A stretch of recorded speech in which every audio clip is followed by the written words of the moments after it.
ওয়াকফ আইনে আছে ঐতিহাসিক বদল। নয়া ওয়াকফ বিলে কেন্দ্রের সম্মতি, যে কোনো জমিকে বলা যাবে না ওয়াকফ সম্পত্তি। সংশোধিত ওয়াকফ বিলে কেন্দ্রীয় মন্ত্রিসভার ছাড়পত্র। বড় খবর, যে খবরে আমাদের নজর রয়েছে, ওয়াকফ আইনে আসছে ঐতিহাসিক বদল। ওয়াকফ আইনে আসছে ঐতিহাসিক বদল। নয়া ওয়াকফ বিলে কেন্দ্রের সম্মতি। নয়া ওয়াকফ বিলে কেন্দ্রের সম্মতি, যে কোনো জমিকে আর বলা যাবে না ওয়াকফ সম্পত্তি। যে কোনো জমি যেদিকে তাকাতো সেটাই আমার হয়ে যেত, এই ব্যাপারটা আর চলবে না। সংশোধিত ওয়াকফ বিলে কেন্দ্রীয় মন্ত্রিসভার ছাড়পত্র। আর এই ঘটনা নিয়ে আমরা কথা বলেছিলাম শওকত মোল্লার সঙ্গে। তিনি ঠিক কি বলছেন শুনবেন। সর্বোচ্চ নেতৃত্ব যা বলার বলবে। কেন্দ্রের অপদার্থ সরকার যে বাংলার দেশের সংখ্যালঘু সমাজকে যে অসম্মান করছে, এটাই হচ্ছে মূল বিষয়। এই ওয়াকফ বিলের নয়া সংশোধনী নিয়ে আমরা কথা বলেছিলাম বিজেপি নেতা দিলীপ ঘোষের সঙ্গে। তিনি ঠিক কি বলেছেন শুনবো।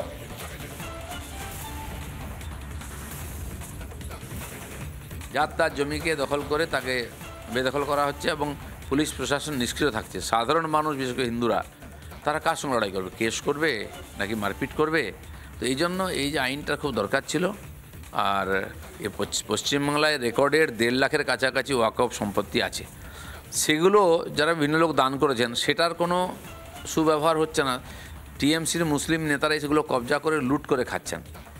সেটা না করে অন্যের জমি দখল করার চেষ্টা চলছে। এই ধরনের বদমাইশিগুলো বন্ধ হওয়ার দরকার আছে। এই ওয়াকফ সংশোধনী নিয়ে আমরা কথা বলেছিলাম কংগ্রেস নেতা সুমন রায়চৌধুরীর সঙ্গে। তিনি ঠিক কি বলছেন শোনাবো আপনাদের, শুনুন। একটা পার্সোনাল ল, এটা একটা personal law belonging to a specific community. সেটা একটা কমন অ্যাক্ট হতে পারে না। সম্পত্তির ক্ষেত্রে পরিচালন পর্ষদে অমুসলিম প্রতিনিধি থাকবে কেন? বিষয়টা হচ্ছে সব কিছুর একটা গৈরিকীকরণ, এটা এইভাবে মেনে নেওয়া যায় না। তৃতীয় কথা হচ্ছে, আপনারা কেন্দ্রীয় সরকার বলছে DM will be the main functionary. উনি ডাইরেক্ট করবেন কিভাবে এই বোর্ডগুলো চলবে। ওনার জেলাতে যেসব ওয়াকফ বোর্ডের অধীন সম্পত্তি আছে, ডিএমও তো অন্য ধর্মের একজন মানুষ হতে পারেন। আপনারা কেন্দ্রীয় সরকারের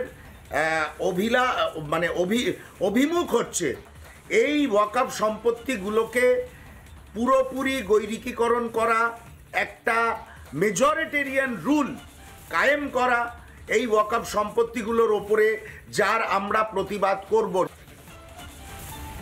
কংগ্রেস বলছে প্রতিবাদ করবে। কি প্রতিবাদ করবে? ওয়াকফ আইনে ঐতিহাসিক বদল নিয়ে তারা প্রতিবাদ করবে।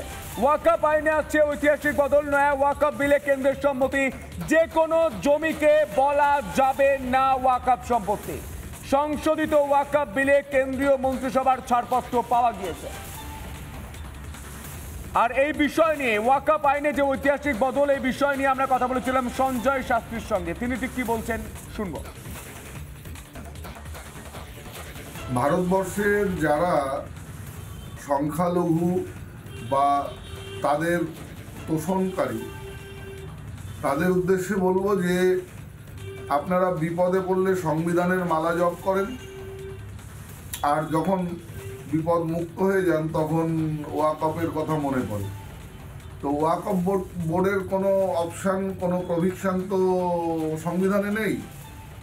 অতএব ওয়াকফ সংশোধনী হওয়া দরকার ছিল এবং গভর্নমেন্ট সেটা করে দেখিয়েছেন।